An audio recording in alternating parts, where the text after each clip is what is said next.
RSS अपनी स्थापना के शुरुआती दिनों से ही हिंदू राष्ट्र की बात पर मुखर रहा है। आरएसएस प्रमुख मोहन भागवत जब भी कुछ बोलते हैं उसे बिना कुछ सोचे समझे भारतीय जनता पार्टी से संबंधित मान लिया जाता है।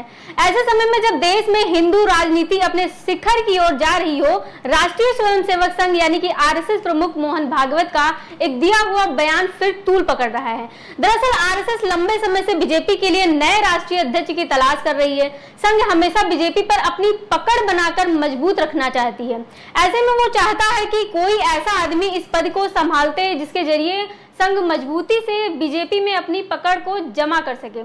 मोहन भागवत कहते हैं कि हिंदू राष्ट्र शब्द का सत्ता से कोई मतलब नहीं है। आमतौर पर यह माना जाता है कि संघ बीजेपी को समय समय पर खुराक देता रहा है। अपने तमाम मतभेदों के बावजूद संघ और बीजेपी एक बिंदु पर जाकर एक हो ही जाते हैं। जाहिर है कि मोहन भागवत का कथन सिर्फ शब्दों का खेल नहीं है, बल्कि संघ का पूरा वैचारिक धारा को भी व्यक्त करता है। साथ ही देश में सत्ताधारी बीजेपी सरकार के लिए एक दिशा का निर्धारण भी करता है। पर सवाल यह है कि संघ प्रमुख के इस बयान को मायने क्या है? क्या यह सीधे सीधे बीजेपी नेताओं को संदेश देते हैं या फिर कोई राजनीतिक संतुलन साधने की कोशिश कर रहे हैं? भागवत का यह ताजा बयान ऐसे समय में आया है जब विपक्ष भाजपा पर लगातार यह आरोप लगा रहा है कि वह ध्रुवीकरण को बढ़ावा दे रही है। भाजपा लगातार दूसरी बार केंद्र में सत्ता पर काबिज है और कई राज्यों में भी उनके हाथ में ताकत है।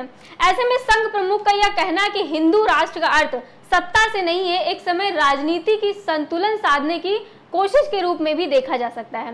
इसके साथ ही इस तरह भी देखा जा सकता है कि संघ अब बीजेपी को हिंदू राष्ट्र के मुद्दे को थोड़ा नरम तरीके से चलने का संकेत देना चाहता है। संघ का शुरू से ही मानना रहा है कि हिंदू शब्द सिर्फ धार्मिक नहीं है, इसमें सभ्यता, परंपरा, जीवन शैली और सामाजिक मूल्य सभी शामिल हैं। यही कारण है कि संघ हमेशा कहता है कि मुसलमान, ईसाई, पारसी या अन्य धार्मिक समूह भी इस राष्ट्र के उतने ही हिस्से हैं जितने हिंदू। इसीलिए यह बिल्कुल सीधा और साफ है कि मोहन भागवत का बयान संघ की पुरानी लाइन को ही दोहराता है। क्योंकि आरएसएस सीधे सत्ता की राजनीति में शामिल नहीं हो सकता। संघ की असली ताकत समाज निर्माण, शिक्षा, सेवा और सांस्कृतिक कार्य में भी है। इसलिए संघ प्रमुख के इस बात को यह भी नया तरीके से देखा जा रहा है कि समाज को ऐसा बनाना है जिसमें नैतिकता और सांस्कृतिक एकता हो।